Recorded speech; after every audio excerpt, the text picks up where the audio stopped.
수능은 되돌릴 수가 없는 문제가 있어요. 사례로 또 뭔가 말씀드리도록 하겠습니다. 이재용 회장님 대수하셨어요. 뭔 소리를 하고 싶은데? 계층별 사다리 분수전 전형이라는 것이 이제 수시다라는 그런 제가 다 씹어 먹을 예정으로 하고 있습니다. 네, 오늘 토론은 수능과 학종 중 어느 제도가 더 적합한 입시 제도인가에 대해서 영국식 방식으로 토론하도록 하겠습니다. 총리 측 연사로 시작하여 야당 대표의 연사, 부총리 측의 찬성 연사, 야당 부대표의 반대 측 연사로 오프닝을 마무리하고 제2여당 측 연사, 제2야당 측 연사, 제2여당 측 연사, 그다음 제2야당 측 연사로 마무리하도록 하겠습니다. 총리 측 연사로 시작하도록 하겠습니다. 여당 측이죠? 여당. 네, 저희 여당 측에서는 학종이 조금 더 대입에 적합하다는 입장을 가지고 왔습니다. 첫 번째는 학종이 결과의 공정을 넘어선 과정의 공정성을 확보할 수 있는 전형이다를 가지고 왔습니다. 사실 공정성 이슈가 매우 뜨거운데요. 네, 수능이 보다 더 공정하다고 사실 주장을 많이 하는데 그것은 관점의 차이다라는 점 먼저 말씀드리고 싶습니다. 단 한 번의 시험으로 결정되는 결과만을 보는 것이 아니라 3년 동안의 과정을 볼 수 있는 전형이 바로 학종이라고 말씀드리고 싶습니다. 학종은 학생의 12년 학업을 단 한 번의 시험으로 재단하는 수능의 결과적 공정보다 3년간의 성실한 학교 생활을 다각도로 관찰하는 과정의 공정을 지향합니다. 수능은 당일의 컨디션, 운 혹은 특정 과목의 난이도에 따라 실력이 왜곡될 가능성도 있습니다. 반면 학종은 매일의 수업, 토론, 실험, 독서 활동을 교사가 기록하면서 쓰는 세특, 그다음에 중간고사와 기말고사로 다양한 시험을 거쳐서 내리는 종합적인 성적이 기록이 됩니다. 그래서 일시적인 실수가 인생을 결정하는 불합리함을 방지할 수 있습니다. 실제로 한국교육개발원이 2023년에 발표한 대입 전형별 신입생의 대학생활 적응 및 성과 분석 보고서에 따르면 교사들은 수능이 학생의 잠재력을 측정하는 데 한계가 있다고 지적하고 있습니다. 또한 2022년 교육부의 고교교육기여대학 지원사업 성과 분석 자료에 따르면요, 학종 성과 선발 인원이 많은 대학일수록 학생부 기록의 충실도, 그러니까 대학생활이서의 학교생활 기록부와 어떤 유사성과 충실도가 정시 위주 선발 때보다 약 25% 이상 향상된 것으로 나타났습니다. 이는 단순히 점수 일정을 더 받는 경쟁보다는 교육과정을 얼마나 더 충실히 이행하느냐를 보는 학종이 현대 교육 철학에 더 부합하는 공정임을 보여줍니다. 네, 다음은 학종이 공교육 정상화와 잠자는 교실을 깨우는 데 이바지할 수 있다는 점입니다. 고등학교 생활을 충실히 하는 것 역시 대학을 가는 데 있어서 중요하게 따져봐야 합니다. 수능 비중이 높아지면 학교 현장은 EBS 교재 풀이만 반복하는 수능 학원으로 변질되게 됩니다. 이 경우 당연히 돈을 내고 수업을 받는 학원에 비해서 메리트가 떨어질 수밖에 없고요. 당연히 공교육은 약화될 수밖에 없습니다. 반면 학종은 수업 내 활동을 중시하기 때문에 교사가 다양한 수업 방식을 시도하게 하고 학생들이 수업에 적극적으로 참여하게 만드는 동기를 제공합니다. 이는 공교육을 좀 더 살리고 학교 교육의 질을 높이는 근본적인 해결책이 될 수 있다는 점 말씀드리고 싶습니다. 전국 시도교육감 협의회가 2023년 실시한 고교 교육과정 운영 실태조사에 따르면 학종 위주의 입시 환경을 유지하는 학교일수록 프로젝트 수업, 토론 수업 도입 비율이 수능 위주 학교보다 40% 이상 높았습니다. 또한 2022년 교육부의 학교 만족도 조사에서 학종을 준비하는 학생들의 수업 참여도가 당연히 정시 준비생보다 1.8배 높게 측정되었는데요. 이는 학종이 단순한 입시 도구를 넘어 공교육 현장을 배움이 있는 공간으로 회복시키는 데 공정하게 기여하고 있음을 보여줍니다. 또한 개인적 차원에서 봐도요, 당연히 대학교는 대학 생활을 더 열심히 하는 학생을 뽑는 것이 정당합니다. 그랬을 때 고등학교 생활을 조금 더 열심히 하는 학생이 수능을 준비하고 하는 것보다야 훨씬 더 좋게 보여질 수밖에 없고요. 마찬가지로 대학교에 와서도 대학교 생활을 충실하게 이행하는 사람이 다른 전문직을 준비하느라고 대학 수업이나 대학 활동에 좀 소홀한 것보다야 조금 더 높게 평가할 여지가 대학에서는 있다고 생각합니다. 그렇기 때문에 이를 바탕으로 학종이 수능보다 조금 더 적합한 제도임을 설명드리고 싶습니다. 이상입니다. 네, 그러면은 야당 측 첫 번째 연사 시작하겠습니다. 네, 대한민국 교육에서 대학 입시는 단순한 진학을 넘어서 사회적 기회의 분배라는 중요적 가치를 지닙니다. 대한민국 현재 대학 진학률이 74.9%에 달하는 만큼 대한민국 고등학생 거의 대부분이 대학을 진학하고 있는 현실 속에서 가장 중요한 것은 바로 공정성 문제일 것입니다. 최근 학종으로 대표되는 수시 전형의 불투명성과 불공정성에 대해서 국민적 피로감이 크게 달해 있습니다. 이에 본 창승 측은 평가의 객관성과 기회의 균등을 보장하는 수능 위주의 정시 선발이 현재 대한민국 입시 환경에서 더욱더 적합한 제도임을 말씀드리도록 하겠습니다. 총 3가지 논거로서 말씀드리도록 하겠습니다. 평가의 공정성과 투명성 부분에서 수능은 모든 수험생이 같은 날, 같은 시험지로 평가받는 표준화된 시험입니다. 반면 학종은 학생부 기재 내용의 격차, 이른바 부모 찬스나 학교, 교사 역량에 따라서 결과가 달라질 수 있는 구조적 한계를 지니고 있습니다. 수능 점수는 정량화된 수치로 산출되므로 평가자의 주관이 개입될 여지가 없습니다. 합격과 불합격의 기준이 명확하지 않은 학종과 달리 수능은 자신의 위치를 정확하게 파악하고 결과에 승복할 수 있는 투명성이 제공합니다. 두 번째로는 계층별 사다리 문제입니다. 학종은 고교 3년 내내 지속적인 관리와 컨설팅이 필요한 금수저 전형이라는 비판에서 자유롭지 못합니다. 내신 관리나 비교과 활동에서 실패했던 학생들에게 수능은 마지막까지 노력으로 결과를 뒤집을 수 있는 유일한 통로입니다. 지역 경제적 격차 또한 학교별 수준 차이가 반영되는 내신과 달리 수능은 전국 단위의 절대적인 기준을 제시함으로써 공정한 경쟁의 장을 마련한다는 점이 강점입니다. 고교 교육의 정상화로서 합숙의 효율성 문제도 지적하도록 하겠습니다. 학종은 학생들의 과도한 비교과 활동을 강요하며 본질적인 학업에 집중하지 못하도록 만들고 있습니다. 대학 입장에서도 수만 명의 학생부를 전수조사하여 발생되는 행정적 낭비에 주관적 해석 오류를 줄이고 검증된 학력 지표만을 통해 인재를 선발할 수 있다는 강점이 있습니다. 결국 입시 제도가 갖춰야 될 가장 명확한 가치는 누구나 납득할 수 있는 공정함일 것입니다. 학생 개개인의 환경에 따라 유불리가 극명하게 갈리는 학종은 입시의 신뢰도를 저하시키고 있습니다. 반면 수능은 개인의 노력과 실력을 있는 그대로 반영하는 가장 민주적이고 합리적인 도구일 것입니다. 따라서 대한민국 대입제도는 수능 위주, 정시 전형을 확대하는 방향으로 나아가야 합니다. 네, 이제 여당 측 두 번째 연사 발언하겠습니다. 이제 야당 측에서 3가지 준거를 근거로 수능이 더 공정하다라고 말씀을 해주셨습니다. 그 중에서 가장 이제 강조를 하셨던 것이 정량적인 지표로 평가 객관성과 이제 기회 균등성을 확보를 할 수 있다라고 말씀을 하셨는데, 사실 평가의 객관성 같은 경우에는 수시, 학종에서도 확보를 할 수가 있습니다. 수시에서는 어떤 지표로 학생들을 평가하냐면요, 그 Z점수와 표준 편차를 근거로 이 학교가 어떤 학교인지를 이제 추산을 합니다. 그리고 과고 같은 경우에는요, 선의수 과목이랑 해가지고 이 학생이 대학에 필요한 어떤 지식들을 사전적으로 습득을 하였는가에 대해서 평가를 하고 있고요. 그리고 Z점수나 표준 편차 같은 경우에는 이 학교가 얼마나 학생들이 몰려 있는가, 그리고 Z점수는 이들을 같은 통계적 방식으로 분석을 했을 때 이 학생들이 어느 정도의 위치, 평균에서 어느 정도 벌어져 있는가를 평가를 하는 지표입니다. 그래서 수시도 이 정도의 객관성을 확보하려는 노력이 있다라고 할 수가 있겠고요. 계층별 사다리 금수저 전형이라는 것이 이제 수시다라는 주장은 동의할 수가 없습니다. 당장 대치동만 가보시면요, 다양한 정시 학원들이 있습니다. 어떤 소득 격차가 있는데 정시 학원을 보내줄 수 없는 여력이 있었을 때 정시에서 뒤떨어질 수가 있겠죠. 이런 경우에는 계층별 사다리가 존재한다고 말할 수 있겠습니다. 그래서 뭐 재수학원 같은 경우에도요, 뭐 시대인재 같은 1티어급 학원은 그 자료의 컨텐츠도 남다르고 양도 남다릅니다. 근데 이런 학원들은 한 달에 500만 원씩 받습니다. 만약에 이런 기숙학원들 보내지 못해서 정시가 떨어진다라고 하면은 이 또한 계층별 사다리가 아닐 수가 없겠습니다. 그리고 학습의 효율성 측면에서 발언을 해주셨는데, 어차피 수시 같은 경우에는요, 그 고등학교 때 내가 이 수능 그 생기부를 만드는데 썼던 지식들을 가서 다 씁니다. 아까 사전 인터뷰에서도 말했듯이 제가 뭐 자동차학과 생시를 수강을 했는데 자동차학과 들어가가지고 물리화학을 다시 배워야 하거든요. 그런 경우에 있어서 과연 학습을 효율적으로 하는 것이 정시인가 수시인가 라고 이제 질문을 했을 때 수시 쪽도 어느 정도 손을 들어줄 수 있다고 할 수 있겠습니다.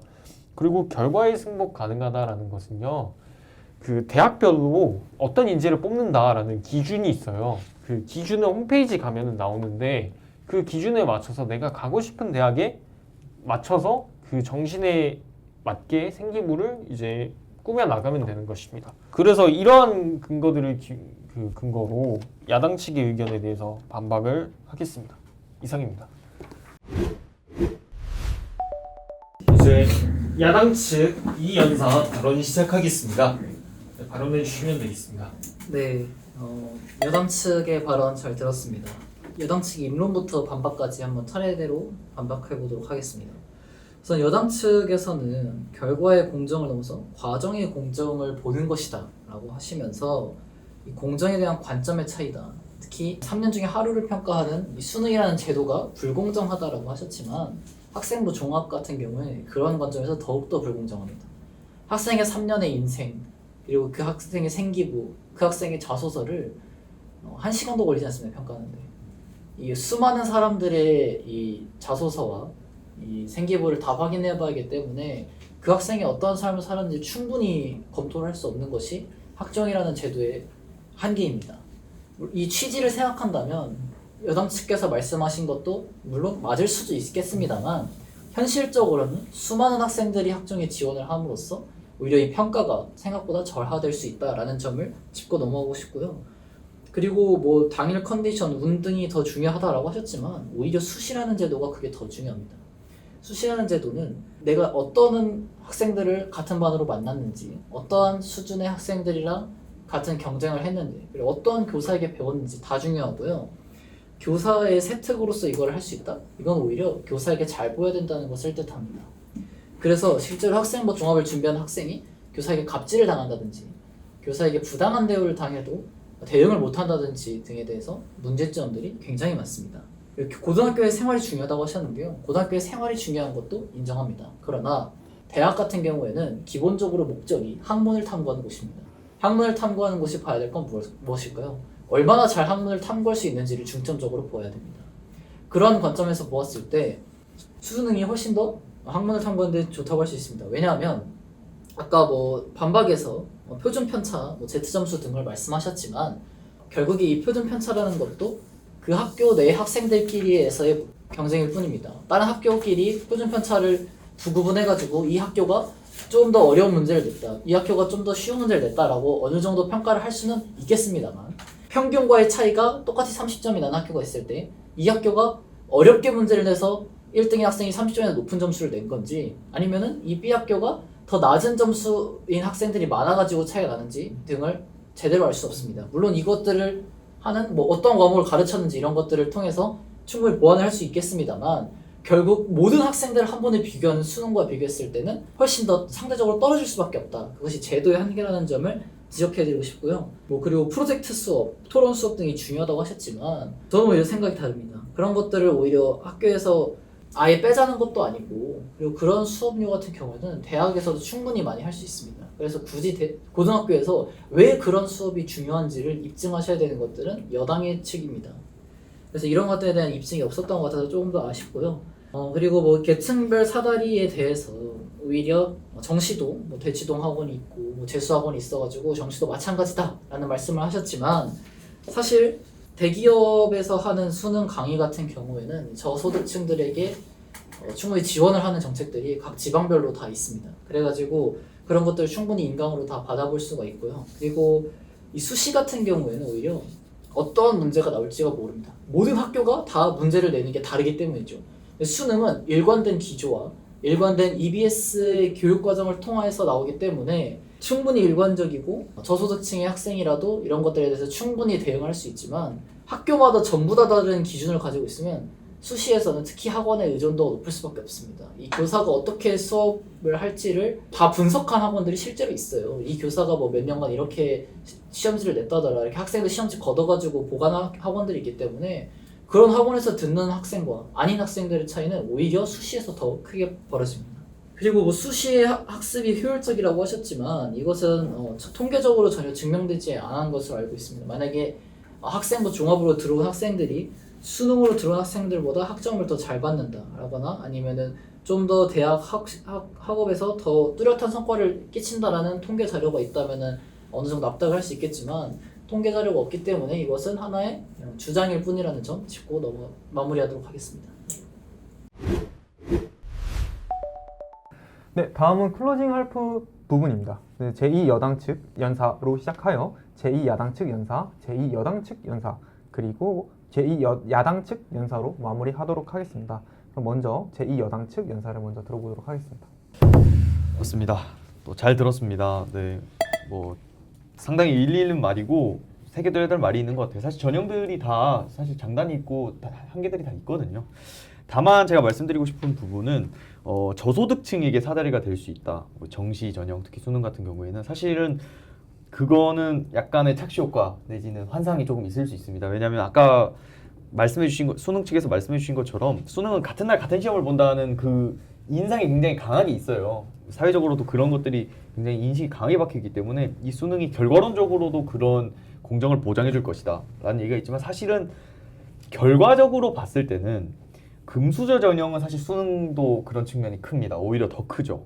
왜냐하면 아까 말씀해 주셨듯이 강남 대치동이나 부모의 재력으로 사실 점수가 형성되는 경우도 많고 뭐 학종 같은 경우에는 그래도 어쨌든 지방에 있는 학생들은 지방에 있는 학생들끼리 경쟁을 하는 경우도 있고요. 그렇기 때문에 그런 측면에서 저소득층에게 사다리가 되어줄 수 있는 측면에서는 학종이 조금 더 강하다고 말씀을 드릴 수 있겠고 서울대학교에서 2022년 발표한 최근 10년간 신입생 선발 결과 통계에 따르면 정시 합격자 중 서울 및 수도권 출시 비중이 30%를 상회합니다.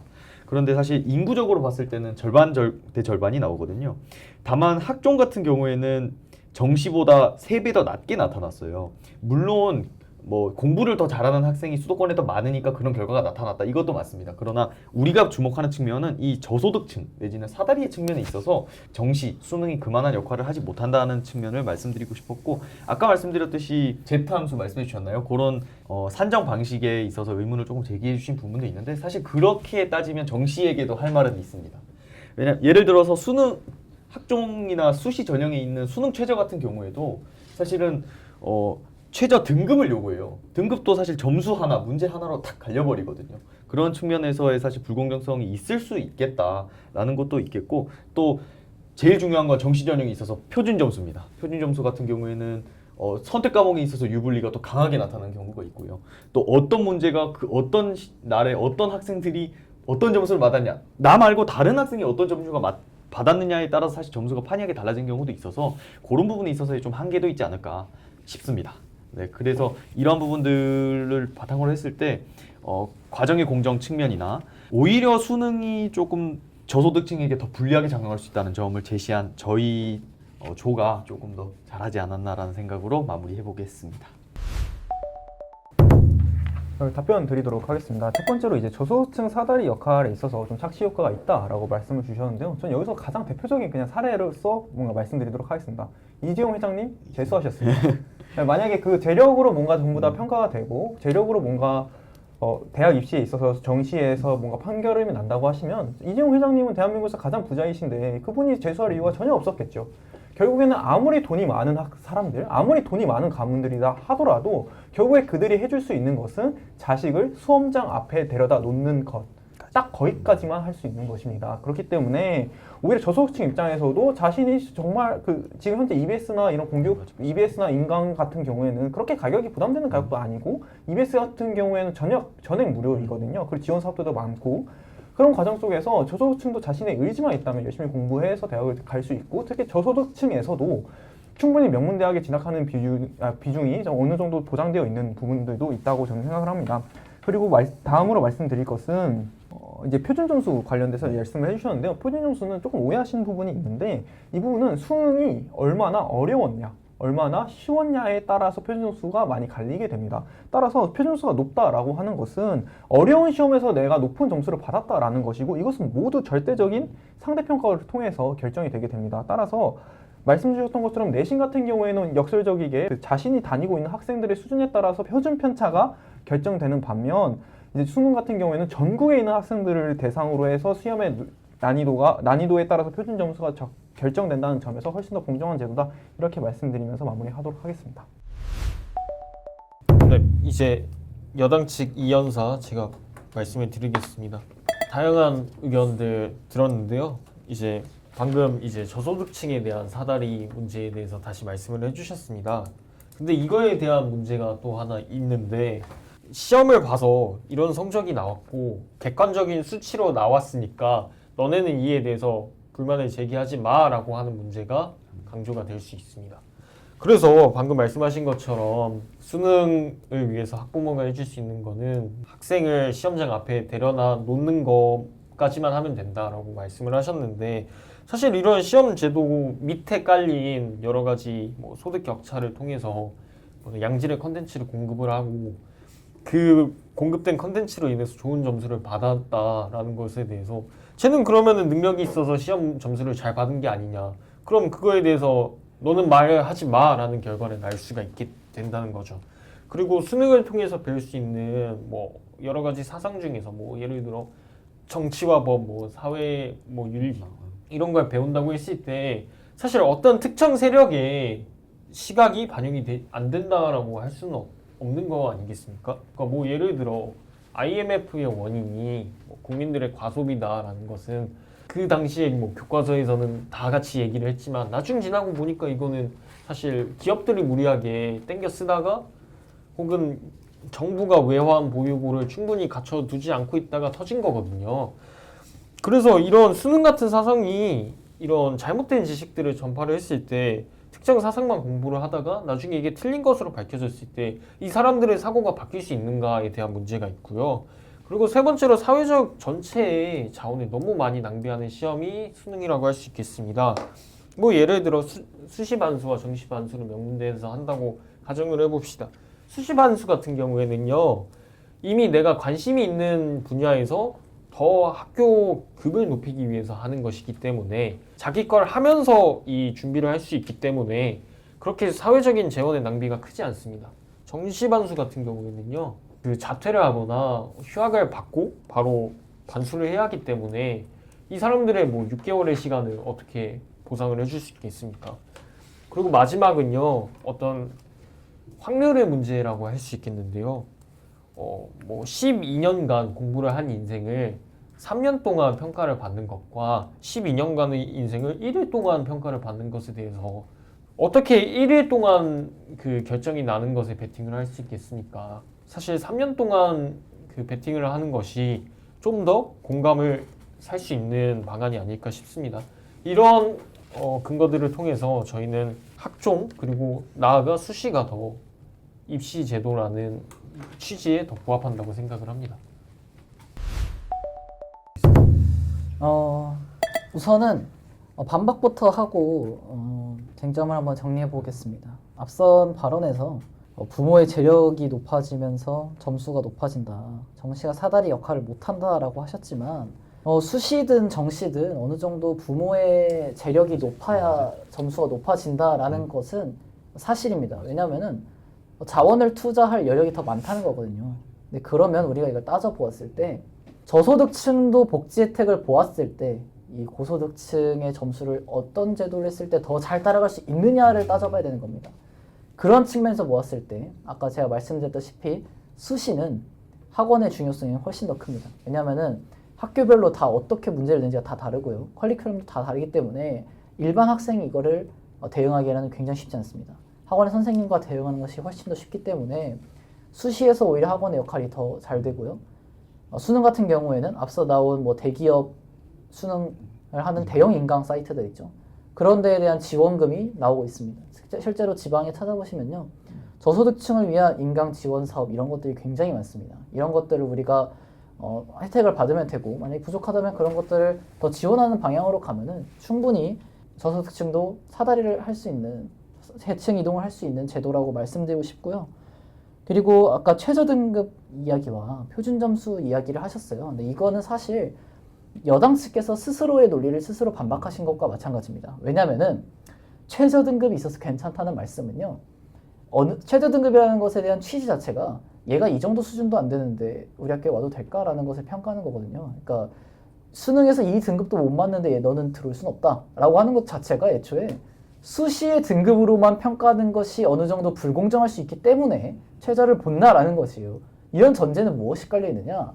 수능의 점수가 어느 정도 객관적인 것을 띠고 있다는 겁니다. 그렇기 때문에 이 점수를 넘어야지 너가 아무리 수시를 높게 받았어도 이걸 넘지 못하면 우리가 못한다라고 하는 것이거든요. 그래서 최저등급이 있어서 괜찮다는 말씀은 사실은 수능이 더 공정한 제도라는 것을 스스로 인정을 하고 계신 겁니다. 그리고 표준점수에서 선택 과목의 유불리와 그 수능의 난이도에 따라 점수가 바뀐다라고 하셨는데 이것도 마찬가지로 전국에 있는 학교가 수백 개가 넘습니다. 그 학교들의 또 그 학교들 안에서 선택 과목도 다 나뉩니다. 선생님도 어느 년도에 따라 다 다릅니다. 그러면 오히려 이것들을 다 표준 점수로 평가하는 것이 훨씬 더 쉬울까요? 아니면은 전국에 있는 학생들이 똑같은 날에 본 것을 표준 점수로 나누는 게 쉬울까요? 완벽한 제도는 없습니다. 그렇기 때문에 어느 것이 더 공정하고 어느 것이 더 평등할 수 있는가를 따져야 될 것인데 이 두 개를 비교했을 때 어떤 걸 표준 점수로 비교했을 때 더 공정할까요? 이거를 우리 한번 생각해 봤으면 좋겠습니다.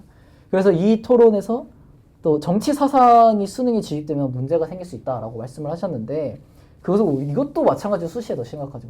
실제로 뭐 옛날에 논란이 됐던 인헌고 사태 같은 경우에도 결국 교내에서 교사가 정치 사상을 주입하려다가 난 사태이기 때문에 오히려 수시가 더 중요해진다? 그럼 교사들의 정치 사상 같은 것들이 문제가 될 수 있고 실제로 정치 사상이 들어간 문제 논란들을 보면은 수능 문제 논란보다는 수시에서 하는 중간고사, 기말고사 문제에 넣었다가 논란이 되는 경우가 굉장히 많습니다. 그래서 오히려 수시에 더 심하고요.